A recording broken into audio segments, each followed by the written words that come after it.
Ja, hi, hier ist wieder Vincent für Amazona.de auf der Super Booth. We're currently at the booth of U.D.O. and U.D.O.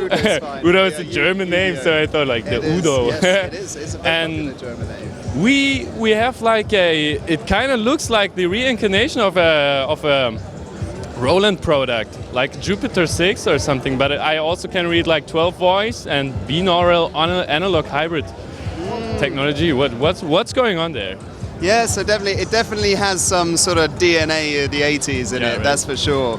But we like to think that it's like nostalgic about a lot of things and exactly like or a copy of nothing at the same time. So you can see little bits of everything in here, and it definitely has a little bit of classic Roland, especially in the left-hand modulation section, for sure.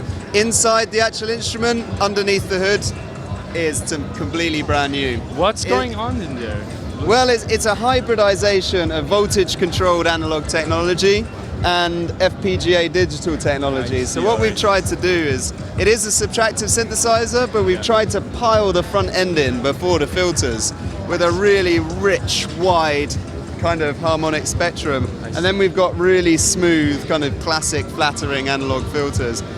And in a sort of very simple, very easy to use, very robust, very playable interface. And I think that's the key. We're trying to make something here that is a performance playing instrument. This wants to be fun. It looks super accessible, yeah. It is super accessible, and hopefully, like, you know, people that come and sit in front of this instrument go, oh, okay, I know what to do. I know where I am. I can get to the area where I'm making the sounds that I like. That's for sure. I certainly, obviously I would. It's my product, well, not just mine, but U.D.O, our company, there's a few of us around. But I certainly love playing this thing, and I hope other people do as well. I can imagine. So we have a little Juno guy over here, I suppose? Yeah, well actually the buttons in their position, that's as far as the similarity goes, I'm afraid. Don't want to disappoint any of you. We just thought, why hobble ourselves when actually what we can do now in the sort of these are 24-bit 192 kilohertz digital. I see. What we can actually do is somewhat more than you could do with bucket brigades. Of course, which have their strengths, they also have their limitations. So this is very much a production prototype, so we don't have any effects on this synthesizer at the moment. I see. So everything you hear in a minute will be dry. But actually what we're doing here, 1 and 2 you may be familiar with. Yeah, of course. When you press them together, something a bit special happens. It's madness. So we like to go a little bit further than what was possible with DVDs in the old days, effectively. Can't wait to check that out later then. I also see a lot of program buttons on there. Will you be able to save some presets on there? Sure, it's got the classic layout of banks and patches. It's also for immediate recall. Mod matrix and absolutely, right? We wanted to do away with the screen. We wanted to stop. Well, there's nothing on the synth that will stop your flow, basically, is the idea. So that the modulation matrix is accessible, you can see what's going on. There's actually, I won't get too much into the details of a short interview, we'll sort of leave it for later, but just... Want to hear it. Needless to say, there is a lot more modulation possibilities than meets the eye at first glance. So you've got your front panel, which is obviously your first step. Your second step, you just hit this button, you can map any number of sources to any number of destinations, and then this controls your amount. But then there's second levels where you can map a particular amount to a particular destination. Oh wow. Okay. And there's also a third level. But then of course, as it gets deeper and deeper, it becomes less and less clear to see what you're doing. So we really wanted to steer people to have a kind of tiered approach, basically. Most stuff you need is on the front panel. Second level is immediately visible by lighting up the LEDs and what you're mapping. The third layer, individual mappings, positive and negative, you'll be able to see it. You'll be able to press this, see where it's mapped to, press this, see where it's mapped from, but that again is a little bit more difficult. And for the third level of difficulty, you just press the button. If I want to map aftertouch to envelope depth, I just do that. And you can map every single source to every single destination all simultaneously and all by a different amount. Super impressive. But you will get really confused. Yeah, I can imagine. So the idea is here, you just hit the manual button and you bite here. And if you want to cancel your modulations, you just shift, clear, and it's all done back to zero. Great. So we try and make it a balance between power and flexibility.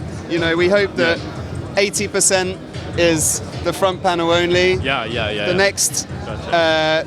sort of 80% of the remaining 20 is the first level deep of visible modulations, and then you're getting really far if you're taking it into the sort of moving knobs. But we want to provide that power in case you want it. All right. So thank you so much for this quick rundown.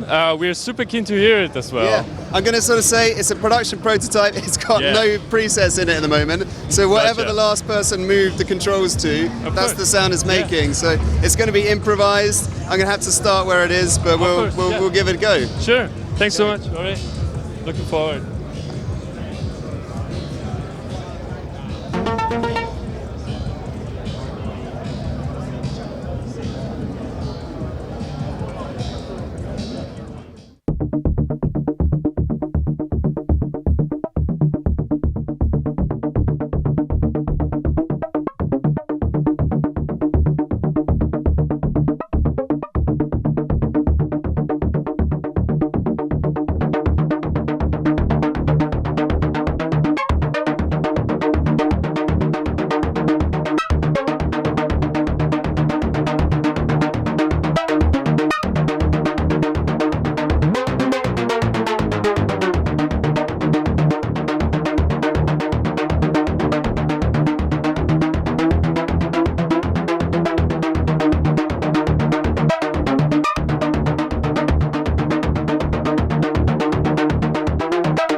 I'm super impressed with this. Thank you so much. Super impressed by the instrument, and you can hear the DNA, but also by your performance, and you also really showed off the front panel and what you can do with it. It's Only really thing all that about jamming. Only really. thing I also love that you put a sync in there. Oh yeah, I'm sorry. That still sounds a bit dirty. It sounds super nice. It's got to be like that. Yeah, we're gonna improve that. Only thing I need from you right now is maybe 5 or 4 chords.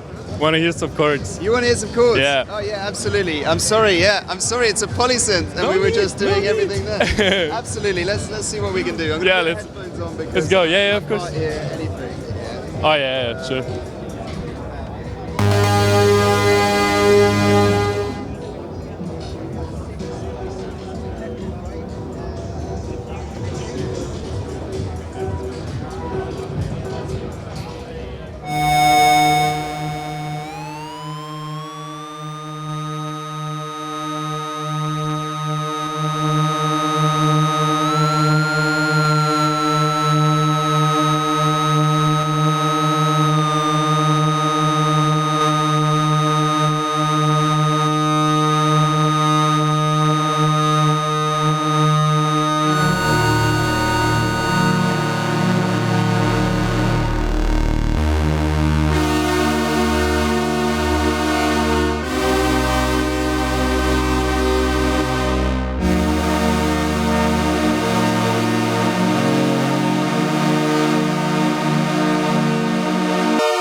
My gear acquirement syndrome. So I because there's no presets or anything, I had to start there from where we were and move quickly back to a pad sound. So I hope it sounded okay. Good, you worked it out. It sounded amazing. We'll get there. I'm really impressed by this. So do you guys already know when you'll approximately be finished with that? Yeah, we're looking at autumn this year that we want to be fulfilling the first orders. We want one for a review. Well, I want one for a review. We'll make sure that happens. We'll make sure that happens. Cool. So thanks so much. No, thank you. Thanks demo. very much for coming over. And very good to meet you, man. No, thanks. Good to meet you.